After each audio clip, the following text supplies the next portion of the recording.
Hello everyone, welcome to my YouTube channel. तो आज हम सत्या के चैप्टर नंबर 1 का एक और टॉपिक स्टार्ट कर रहे हैं जिसका नाम है complex biomolecules. The organic compounds such as amino acids, nucleotides and monosaccharides serve as the monomeric units और building blocks of complex biomolecules, proteins, nucleic acids, DNA and RNA and polysaccharides respectively. जो हमारे पास organic compounds होते हैं जैसे कि amino acids हैं, nucleotides हैं और मोनोसेक्राइड्स हैं, ये हमारे पास मोनोमेरिक यूनिट्स होते हैं, बिल्डिंग ब्लॉक्स होते हैं कॉम्प्लेक्स बायोमोलिक्यूल्स के। जैसे कि ये प्रोटीन्स हैं, न्यूक्लिक एसिड्स में हमारे पास डीएनए और आरएनए एग्जांपल्स हैं, और पॉलीसेक्राइड्स तो हमारे पास क्या होता है कि ये प्रोटीन, न्यूक्लिक एसिड, पॉलीसेक्राइड ये हमारे पास पॉलीमर्स हैं, और अमीनो एसिड, न्यूक्लियोटाइड्स और मोनोसेक्राइड्स मोनोमर्स हैं। तो मोनोमर्स बहुत सारे जब मिलते हैं, जैसे बहुत सारे अमीनो एसिड्स मिलकर हमारे पास प्रोटीन्स बनाते हैं, बहुत सारे हमारे पास न्यूक्लियोटाइड्स मिलते हैं आपस में और ये हमारे पास न्यूक्लिक एसिड बनाते हैं, बहुत सारे मोनोसेक्राइड्स आपस में मिलके हमारे पास पॉलीसेक्राइड बनाते हैं। तो इस तरह ये हमारे पास बिल्डिंग ब्लॉक्स होते हैं कॉम्प्लेक्स बायोमोलिक्यूल्स के। The important biomolecules, macromolecules with their respective building blocks and major functions are given in table 1.1। ये हम टेबल है, ये हम बाद में डिस्कस करते हैं। As regards lipids, it may be noted that they are not biopolymers in a strict sense, but majority of them contain fatty acids। Lipids की बात करें तो हमारे पास ये नोट किया गया है कि ये स्ट्रिक्ट सेंस में हमारे पास बायोपॉलीमर्स नहीं है, बट मेजॉरिटी ऑफ लिपिड्स में हमारे पास फैटी एसिड्स होते हैं। अब हमारे पास अगला टॉपिक है structural hierarchy of an organism. The macromolecules, proteins, lipids, nucleic acids and polysaccharides form supramolecular assemblies, example membranes which in turn organize into organelles, cells, tissues, organs and finally the whole organism। जो हमारे पास macromolecules होते हैं, जो proteins, lipids, nucleic acids और polysaccharides जो भी हमने पढ़े ऊपर कि किससे बनते हैं, तो ये हमारे पास जो मैक्रोमोलिक्यूल्स होते हैं ये सब मिलकर हमारे पास क्या बनाते हैं, सुप्रामोलिक्यूलर असेंबलीज बनाते हैं। मतलब कि ये हमारे पास मेम्ब्रेन बनाते हैं। सेल का जो मेम्ब्रेन होता है ना, आउटर कवरिंग सेल की, एनिमल सेल की, तो उसको बनाते हैं। फिर सेल के अंदर हमारे पास क्या होता है कि ऑर्गेनलीज ऑर्गेनाइज होती हैं सेल के अंदर। फिर ऑर्गेनलीज आ गई, मेम्ब्रेन आ गया, तो वो एक सेल बन गया हमारे पास।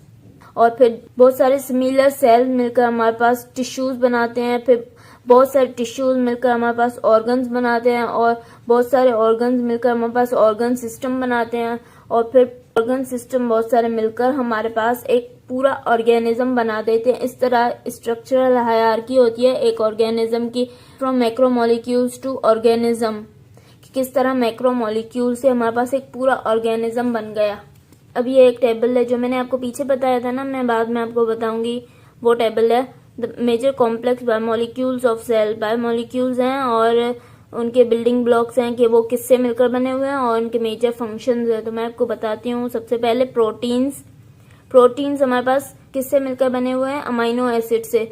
रिपीटिंग यूनिट अमीनो एसिड है इसमें हमारे पास। बहुत सारे अमीनो एसिड मिलकर हमारे पास प्रोटीन बनाते हैं। और मेजर फंक्शन क्या है प्रोटीन का, fundamental basis of structure and function of cell, static and dynamic functions. Proteins क्या करते हैं कि हमारे सेल के स्ट्रक्चर्स बनाते हैं, हमारे सेल के फंक्शंस परफॉर्म करते हैं। प्रोटीन्स मेन बायोमोलिक्यूल है हमारे सेल का। स्टैटिक और डायनामिक फंक्शन दोनों ये प्रोटीन परफॉर्म करते हैं हमारे पास।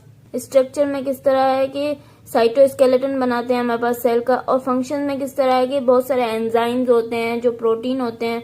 तो एंजाइम्स फंक्शन में हमारे पास रिएक्शन के रेट को एक्सेलरेट करते हैं, बढ़ाते हैं। नंबर 2 हमारे पास है deoxyribo nucleic acid, DNA. Building block क्या है इसका, हमारे पास डीऑक्सीराइबो न्यूक्लियोटाइड। बहुत सारे डीऑक्सीराइबो न्यूक्लियोटाइड्स मिलकर आपस में हमारे पास डीएनए बनाते हैं। अब इसका मेजर फंक्शन हमारे पास क्या है, repository of hereditary information. DNA में हमारे पास क्या होता है कि हेरिडेटरी इन्फॉर्मेशन होती है जो एक जनरेशन से दूसरी जनरेशन में ट्रांसमिट होती है, पेरेंट से ऑफस्प्रिंग में ट्रांसमिट होती है hereditary information in the form of genes. Number 3 हमारे पास क्या है, राइबोन्यूक्लिक एसिड। राइबोन्यूक्लिक एसिड का बिल्डिंग ब्लॉक हमारे पास क्या है, रिपीटिंग यूनिट राइबोन्यूक्लियोटाइड्स। बहुत सारे राइबोन्यूक्लियोटाइड्स मिलकर हमारे पास राइबोन्यूक्लिक एसिड आरएनए बनाते हैं, और इसका मेजर फंक्शन क्या है कि essentially required for protein biosynthesis. RNA हमारे पास प्रोटीन बायोसिंथेसिस में आरएनए का बड़ा रोल होता है। किस तरह के इसकी टाइप्स होती हैं, messenger RNA, ribosomal RNA, transfer RNA, ये तीनों आरएनए हमारे पास प्रोटीन बायोसिंथेसिस में मेन रोल प्ले करते हैं। अब ये किस तरह करते हैं, जीन एक्सप्रेशन का प्रोसेस होता है जिसमें ट्रांसक्रिप्शन होती है पहले, फिर ट्रांसलेशन होती है, उसमें ये आरएनए हमारे पास मेन रोल प्ले करते हैं। ट्रांसक्रिप्शन में हमारे पास मैसेंजर आरएनए होता है और ट्रांसलेशन में हमारे पास ट्रांसफर आरएनए और राइबोसोमल आरएनए रोल प्ले करते हैं। नंबर 4 हमारे पास है पॉलीसेकेराइड ग्लाइकोजन।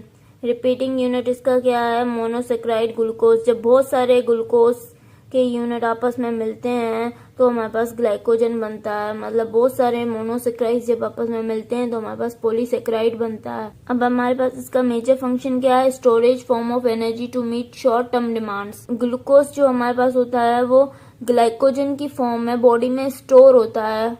मतलब ये मोनोसेकेराइड पॉलीसेकेराइड में कन्वर्ट होता है, फिर हमारी बॉडी में स्टोर होता है। और जब भी हमारी बॉडी को शॉर्ट टर्म में एनर्जी की जरूरत होती है तो ग्लाइकोजन टूट जाता है ग्लूकोज में और एनर्जी प्रोवाइड करता है बॉडी को। इसके बाद है हमारे पास नंबर 5 लिपिड्स। फैटी एसिड और ग्लाइसरॉल मिलकर हमारे पास लिपिड्स बनाते हैं। इसका मेजर फंक्शन क्या है, storage form of energy to meet long term demand, structural components of membrane. ये भी हमारे पास स्टोरेज फॉर्म ऑफ एनर्जी है। ये हमारे पास लॉन्ग टर्म में एनर्जी की डिमांड्स को पूरा करने के लिए हमारे पास लिपिड्स स्टोरेज फॉर्म में होते हैं बॉडी में, और ये हमारे पास स्ट्रक्चरल कंपोनेंट भी होते हैं मेम्ब्रेन के। मेम्ब्रेन में हमारे पास फॉस्फोलिपिड होता है, जो लिपिड बाइलेयर होती है वो लिपिड से मिलकर ही बनी हुई होती है। तो इस तरह ये मेम्ब्रेन में भी इनका स्ट्रक्चरल रोल होता है। अगर आपको मेरा लेक्चर पसंद आया तो प्लीज मेरे चैनल को सब्सक्राइब करें, लाइक करें और बेल आइकन को प्रेस करें। Thank you.